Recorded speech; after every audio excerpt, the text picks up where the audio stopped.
Salut à tous, bienvenue pour un nouvel épisode sur Heal. Ça me fait vraiment plaisir de vous revoir et j'espère que jusqu'ici, nous sommes bénis, vous êtes bénis. Moi-même, je suis béni par tous les épisodes qui sont sortis jusqu'ici. Et je tiens vraiment à vous remercier encore une fois pour votre soutien, pour vos commentaires, toutes vos bénédictions et tout ce que vous faites, vos partages, etc. Que le Seigneur vous bénisse réellement. Et donc aujourd'hui, nous sommes là pour l'épisode 3. Mais avant ça, rapidement, je sais que l'épisode va sûrement sortir dans la période de Noël, les fêtes de fin d'année et même mon anniversaire. Donc c'est pour ça que je suis en rouge, voilà. Il faut respecter, voilà. Du coup, je tiens personnellement à vous souhaiter joyeux Noël. Prenez soin de vos proches, passez de belles fêtes. Joyeux Noël à vous, vous qui regardez la vidéo, à vos familles. Et deuxièmement, bonne et heureuse année 2025. Que cette année soit pour vous une année de joie, une année de paix et tout le meilleur pour votre famille et vous-même. Et que en cette année, vous puissiez manifester réellement les œuvres que Dieu vous appelle à manifester. Et à la fin, mon anniversaire, je tiens personnellement à me souhaiter joyeux anniversaire. Joyeux anniversaire Benjamin. Que le Seigneur te bénisse. Bon, je me parle à moi-même quand je regardais la vidéo. Que le Seigneur te bénisse. Je suis très fier de toi. Très fier de tout ce que tu as pu accomplir tout au long de cette année 2024. Tu as fait au-delà même de tes espérances. Et je suis fier de toi. Tes parents sont fiers de toi. Tes proches sont fiers de toi. Dieu est fier de toi. Que Dieu te bénisse et je t'aime. Joyeux anniversaire encore à toi, Benjamin. Et donc aujourd'hui, nous sommes là pour l'épisode 3. Déjà, petit récap. Dans l'épisode 2, on a parlé d'Ismaël. On a parlé de comment Ismaël était blessé bien avant sa naissance. Et j'ai reçu des témoignages de personnes qui m'ont parlé de comment est-ce qu'au travers de l'épisode, Dieu les avait guéris. Dieu leur a parlé tout simplement. Et ils ont réalisé que la blessure qu'ils avaient, c'était un héritage. Et ils ont décidé d'aller en retraite, de prier. Dieu a mis le doigt sur ces choses. Et aujourd'hui, ils sont dans un processus de guérison. Je sais que jusqu'ici, on n'a pas encore réellement parlé de qu'est-ce qu'il faut faire pour guérir. Mais peu à peu, on va d'abord toucher les blessures intérieures en profondeur. Et on va parler de comment est-ce qu'il faut guérir. Avant de commencer l'épisode d'aujourd'hui, une petite prière. Merci Seigneur Jésus. Merci pour ta grâce. Merci pour tes bienfaits. Merci car c'est toi qui nous réunis dans ces instants. Je prie Saint-Esprit que tu mettes ta parole dans ma bouche. La Bible dit c'est toi qui es le consolateur. Je prie que tu consoles quelqu'un au travers de cette vidéo. Dispose nos cœurs et nos esprits, sature l'atmosphère Saint-Esprit et que toute la gloire te revienne Seigneur Jésus dans le puissant et précieux nom de Jésus-Christ. Amen. Et donc l'épisode 3, je vous avais dit dans l'épisode 2 que nous allons commencer une série de vidéos sur une période délicate. Et aujourd'hui, on va parler de cette période délicate. Et déjà, cette période délicate, c'est l'enfance. Hein. C'est pas un secret. Je l'avais dit dans l'épisode passé. Et pourquoi l'enfance? Parce que l'enfance, c'est la période... Bon, pour le bien de l'épisode, je vais mêler l'enfance et l'adolescence en une seule et même période. Du coup, je vais appeler ça la jeunesse. Du coup, l'enfance et l'adolescence. Pourquoi la jeunesse? Pourquoi l'enfance? Parce que c'est la période, sinon l'une des périodes les plus délicates et la plus importante dans la vie d'une personne. C'est à cette période-là qu'on est confronté à la vie. C'est à cette période-là qu'on est éduqué, qu'on nous donne une forme. C'est à cette période qu'on nous apprend les bases émotionnelles et même les bases de la vie. C'est à cette période qu'on apprend à marcher. Et c'est une période très délicate dans la vie d'une personne. Et le diable, sachant ça, il sème dans notre vie dès l'enfance. Il emmène des événements, il emmène des personnes qui vont venir nous heurter, nous blesser. Et on en avait parlé dans les épisodes précédents, comment j'ai fait le parallèle avec le bon samaritain, etc., l'homme qui avait croisé des brigands. Et ces brigands-là, très souvent, nous les croisons dès l'enfance, au travers des personnes, au travers des événements. Le diable sait que l'enfance est une période délicate. Le diable sait que l'enfant, en fait, l'enfant est comme une éponge. Là où il y a de l'eau, lorsque tu mets une éponge, l'éponge absorbe l'eau. L'enfant absorbe tout ce qu'on lui donne, tout ce à quoi il est exposé. Déjà, vous savez que l'enfant commence à marcher par imitation. Lorsqu'il voit les parents marcher, il essaie d'imiter. Nous tous, on a appris les choses de la vie par imitation. Et c'est à cette période-là que le diable... non, le diable ne s'amuse pas. C'est à cette période-là qu'il vient, il nous blesse. Un verset qui atteste ça. Proverbe 22, verset 6. Instruis l'enfant selon la voie qu'il doit suivre, et quand il sera vieux, il ne s'en détournera pas. Ça, c'est la version Lu second. Je vais lire dans la version Parole de vie. Donne à un enfant de bonnes habitudes dès ses premières années. Il les gardera même dans sa vieillesse. Dans ce passage, on voit que On dit enseigne les voies à l'enfant. Quand il va grandir, on ne s'en détournera pas. Ça veut dire que en fait, le même de l'enfant, c'est de garder ce qu'on lui donne jusqu'à sa vieillesse. Lorsque vous voyez quelqu'un manifester certaines choses, il est comme ça depuis son enfance. Et tout ce que nous avons aujourd'hui dans notre vieillesse, nous sommes des adultes, etc. Pour la plupart d'entre nous, bien, voilà, même si tu as, voilà. Ces choses-là, nous les avons depuis notre enfance. L'enfant garde ce qu'on lui donne jusqu'à sa vieillesse. Amen. Du coup, déjà ça c'est un processus que même les Coréens ont compris. J'avais lu un article, ou regardé une vidéo, je ne sais plus, d'un homme qu'on appelle Staline, qui disait, il dit, donnez-nous vos enfants de 0 à 16 ans, nous en ferons les plus grands communistes. Parce qu'ils savent que c'est à l'enfant, en fait c'est dès l'enfance qu'on peut endoctriner quelqu'un. C'est dès l'enfance qu'on peut mettre en lui une manière de faire, une manière de penser, et il va garder ça toute sa vie. Et même Dieu l'atteste encore dans un autre verset. Lorsque Dieu parle à Noé, Genèse 8, verset 21, Dieu dit, l'Éternel sentit une odeur agréable, l'Éternel dit en son cœur, je ne maudirai plus la terre à cause de l'homme, parce que les pensées de l'homme sont mauvaises dès sa jeunesse. Je ne frapperai plus tout ce qui est vivant, comme je l'ai fait. Dieu dit, les pensées de l'homme sont mauvaises dès sa jeunesse. Ça veut dire que l'homme méchant qu'on peut trouver aujourd'hui, en fait, il est comme ça dès sa jeunesse. C'est depuis sa jeunesse que la méchanceté est rentrée dans son cœur. Et le diable, sachant ça, je vous assure les amis, une origine de nos blessures, c'est l'enfance. Il emmène des événements, il emmène des gens au travers de paroles blessantes. Pourquoi l'enfance encore? Je vais lire même ce que j'ai écrit. L'enfance est souvent considérée comme la période la plus importante et délicate de la vie d'un être humain. Car elle façonne notre perception du monde, de nous-mêmes et de nos relations. C'est durant cette phase que se construisent nos bases émotionnelles, psychologiques et relationnelles. Je continue. L'enfance est le moment où se construit l'identité. L'enfant découvre qui il est à travers le regard des parents et des figures d'attachement. Une enfance remplie d'amour, de valorisation et de sécurité donne une base solide pour une estime de soi saine. Pourquoi l'enfance encore? Parce que c'est dans cette période-là qu'il y a la formation de notre personnalité, il y a la mise en place de nos schémas émotionnels et comportementaux. Et c'est dans cette période qu'on nous inculque, sinon que nous prenons cette capacité à affronter les défis de la vie. Donc, au travers de tout ce que je viens de dire, nous comprenons tous que l'enfance est une période délicate. Et étant enfant, comme je l'ai dit, le diable va venir nous blesser. Mais vu que, étant enfant, les premières personnes auxquelles nous sommes confrontés, ce sont nos parents. Étant enfants, nous grandissons dans un cocon familial.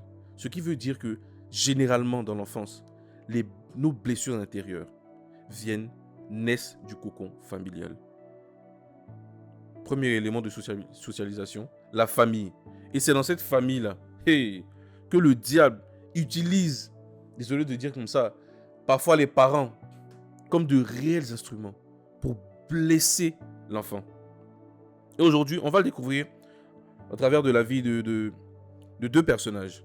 Je vais continuer l'histoire un peu de Méphibosheth, dont on avait parlé dans l'épisode 1, je crois. 2 Samuel 4, verset 4. Jonathan, fils de Saül, avait un enfant perclus des jambes, et âgé de 5 ans lorsqu'il arriva de Jizréel la nouvelle de la mort de Saül et de Jonathan. Sa nourrice le prit et s'enfuit. Et comme elle précipitait sa fuite, il tomba et resta boiteux. Son nom était Méphibosheth. Dans ce passage, on parle d'un enfant qui, dans les bras de sa nourrice, qui est un peu l'image de sa famille. Les nourrices, en tout cas moi qui avais des nourrices, c'était comme et mon père et ma mère. Et on a un enfant qui, dans les bras de sa nourrice, c'est une image, hein, dans les bras de sa nourrice, la Bible dit cette nourrice va le faire tomber et il va se casser la jambe. Mais ce qui me touche, c'est que on dit il tomba et resta boiteux. Méphibosheth est tombé et il est resté boiteux. Personne ne l'a soigné. Et c'est ce que nous avons vécu, la plupart d'entre nous, dans nos familles, l'abandon, le rejet par nos parents. Les parents nous ont quelque part laissé tomber pour certaines personnes et personne ne nous a soignés. Un parent qui va te dire des paroles blessantes. Et il n'y a personne qui va venir penser ces blessures-là. Il n'y a personne qui va être là pour toi. C'est ce que Méphibosheth a vécu. Sa nourrice qui l'aimait tant. Ma mère que j'aimais tant. Mon père que j'aimais tant. Ou bien pour ceux qui ont grandi avec leur belle-mère, je sais pas. Mon beau-père, ma belle-mère que j'aimais tant. Cette personne qui l'aimait tant, il avait 5 ans. Quand tu as un enfant, la personne qui te tient dans les bras, c'est à elle que tu fais confiance. C'est à elle que tu confies ta vie. Cette personne l'a laissé tomber. Il se cassa une jambe. Il n'y a personne qui l'a soigné. Sa blessure est venue du cocon familial. Comme les blessures de la plupart d'entre nous, du cocon familial.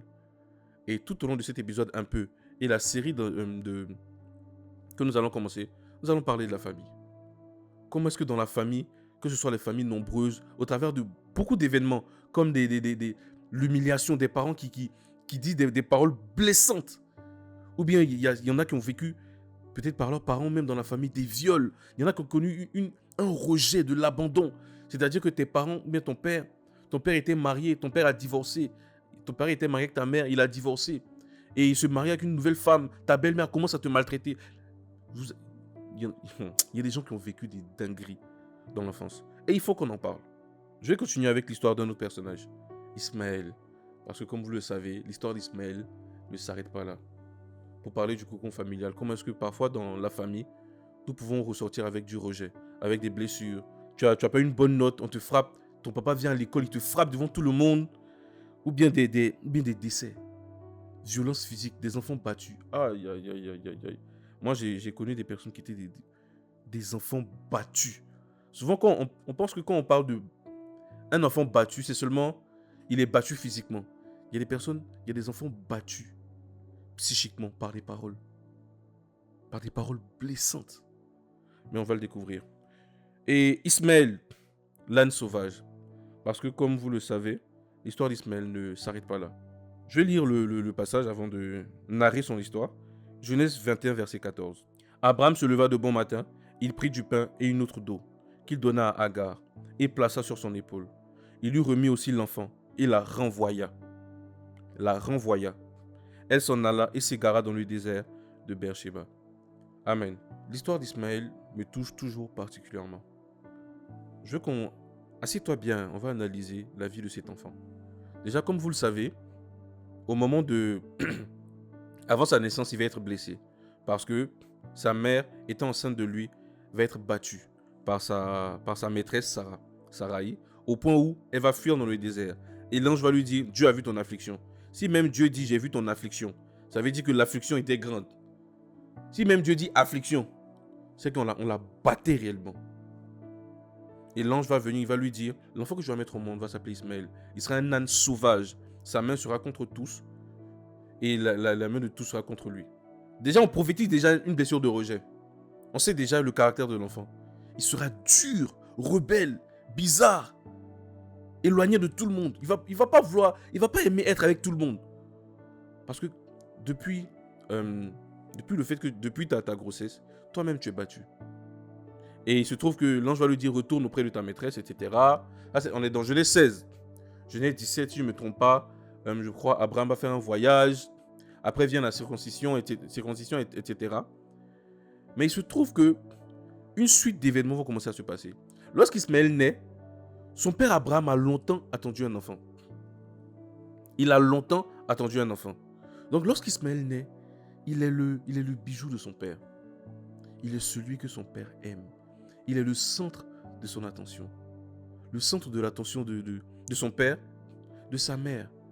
Et peut-être de Sarah, on ne le précise pas, mais voilà. Et il est aimé. Il est celui qui est toujours mis devant. Quand Abraham voyage, quand il doit le circoncire, on dit Abraham prit son fils. Lui-même, il l'a fait, etc. On voit que Abraham était réellement auprès de son fils. Voilà, c'était son papa d'amour. C'était voilà, un peu comme chacun. J'imagine même un petit garçon. Nous, les petits garçons, ton père, moi, mon père, c'était Chuck Norris. Mon papa, c'était le Père Noël. Mon papa, c'était tout. C'est un modèle. Ismaël grandit comme ça. Et il va se trouver que Isaac va naître. Isaac, à la base, qui était l'enfant qui était prévu. C'est parce que Sarai, on va dire, était impatiente que Ismaël est venu. Mais Isaac va naître. Et Isaac signifie sourire. Et quand Isaac naît, toute l'attention à la base qui était sur Ismaël est détourné et va vers Isaac. Et c'est comme si on commence à dire à Ismaël, en vérité, toi c'est vrai, tu t'aimes mon plaisir, mais en fait, lui là, Isaac là, c'est lui l'enfant de la prophétie. Toi, tu es le fruit d'une erreur. Tu es le fruit de l'impatience de Saraï. Qu'est-ce que ressent l'enfant quand Isaac naît? On n'en parle pas, mais mettons-nous à la place d'Ismaël. Quand Isaac naît, et il voit, oh, Isaac le fils de la prophétie, le fils que tout le monde attend, le fils par lequel va passer, voilà, après va venir Jacob, etc. Toi, Ismaël, comment tu te sens? Et que ton père sûrement te raconte que, voilà, l'ange est venu, il m'a dit que on aurait un fils. En fait, le fils là, c'est lui qui vient de naître. Comment tu te sens, toi, Ismaël? Et le pire, la Bible dit, Ismaël va être en train de rire. Il sera en train de rire, hein, avec, je crois, Isaac, etc. Sarah va voir la scène, parce que l'enfant rit. Sarah est énervée. Ça veut dire qu'en vérité, Ismaël était maltraité par la maîtresse de sa mère. Imaginez le climat familial, imaginez l'enfant. Elle va voir Ismaël rire, elle va dire à Abraham, maintenant que moi, mon fils est venu là, ton rejeton là, chasse-le. Elle va décider de chasser l'enfant. Sinon, Abraham va décider, avec l'accord de Dieu même, de chasser Ismaël. Imaginez le climat. À la base, tu étais le centre de l'attention. Il y a un nouveau qui vient d'arriver. C'est-à-dire que toi, tu énerves. Tu as simplement ri. En fait, quand on t'aime pas, là, même ton rire énerve. Il a simplement ri. On dit on n'a qu'à le chasser. Bon, toi, tu es le fils de Dieu. Tu es le fruit d'une erreur. Et quand on le chasse, regardez le passage. Avant, vous devez savoir qu'Abraham était extrêmement riche. Mais quand il va chasser Agar et Ismaël, regardez ce qu'il va leur donner. Abraham se leva de bon matin et prit du pain et une outre d'eau qu'il donna à Agar et plaça sur son épaule. Il lui remit aussi l'enfant et la renvoya. Il lui a donné un morceau de pain. Dans toute la richesse, il lui a donné un morceau de pain et une bouteille d'eau. Et il la renvoya. Où? Dans un désert. Dans un lieu aride. Au moins Abraham, même si tu veux les chasser, il n'y a pas de problème.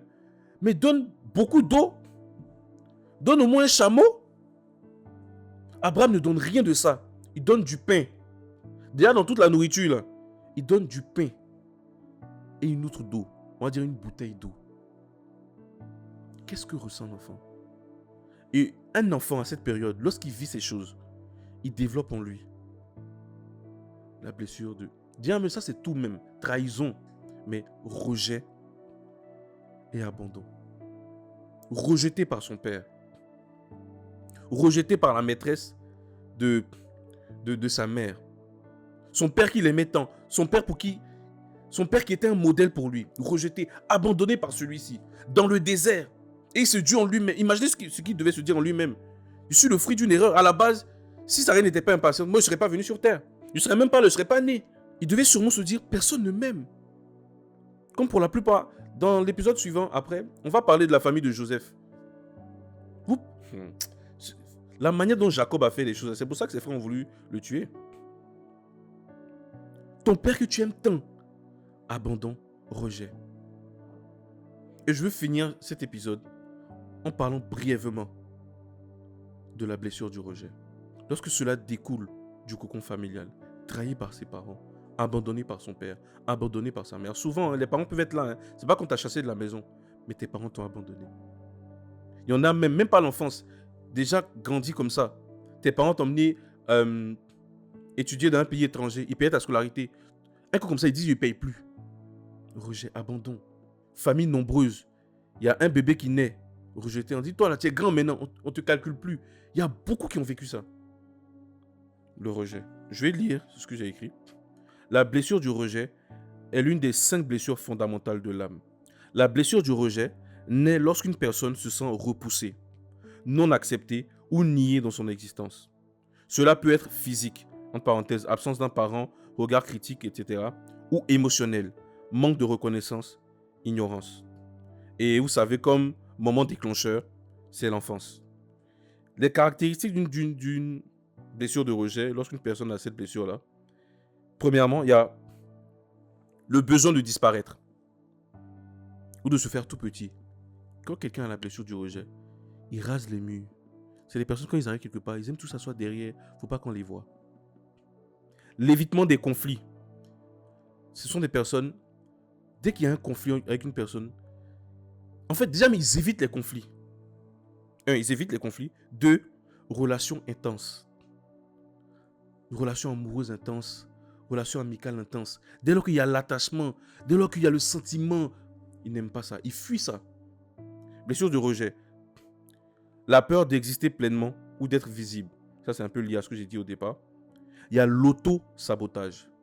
Ça, je vais en faire un épisode spécial. L'auto-sabotage. Encore, il y a la peur de déranger ou d'être de trop.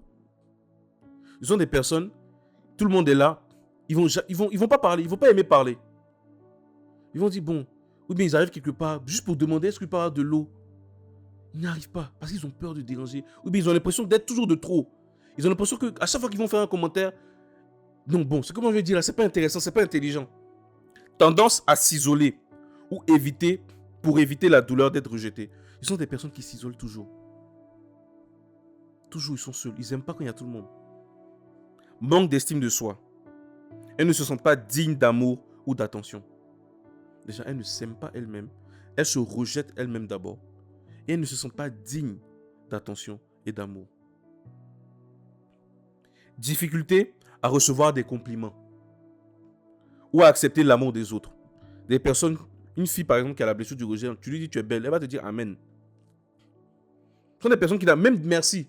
Accepter les compliments quand tu leur dis, en fait, ou bien par exemple, un compliment.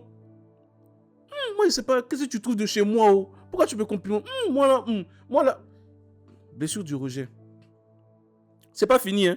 Blessure du rejet dans les relations. Peur d'être abandonné ou rejeté, ce qui pousse cette personne à éviter l'intimité. Par une peur d'être abandonné, d'être rejeté, elle fuit toute intimité. Elle fuit toute relation. À partir du moment où ça devient sérieux, pardon, ou ce sont des personnes qui ont une faculté à trouver les défauts chez les autres. Leur amour est impatient. Elles sont incapables de manifester l'amour patient. Elles se mettent avec quelqu'un. Dès que tu commences à manifester 2-3 trucs, mon frère, pardon, ma soeur, pardon, prends ton chemin. Parce que tout ce qui est intense, elles n'aiment pas. Attirance pour des relations où l'autre est distant ou inaccessible. Elles aiment les relations où émotionnellement on n'est pas attaché. Crainte d'être jugé, ce qui conduit à ne pas montrer sa véritable personnalité. Ça, c'est dans les relations. Mais il y a beaucoup, hein. On va faire un épisode spécial sur le rejet après. Mais voilà. Dans le travail, peur d'être critiqué ou non reconnu. Dans le travail ou bien dans le service. Peur d'être critiqué ou non reconnu. Tendance à se cacher, à ne pas prendre d'initiative. Elles ne prennent pas d'initiative. Auto-sabotage par peur de réussir ou d'échouer. On va en parler après ça encore. Dans l'image de soi, sentiment, déjà elles ne s'aiment pas. Sentiment d'être invisible ou insignifiant. Parfois, ça peut se manifester également par fort perfectionnisme pour éviter la critique. Tu vas parler à des gens, moi je suis perfectionniste, j'aime quand c'est bien fait, c'est bien fait. En fait, c'est bien, oui. Mais en fait, ça cache une blessure de rejet. Dévalorisation constante et comparaison aux autres. C'est comme ça que se manifestent les blessures du rejet.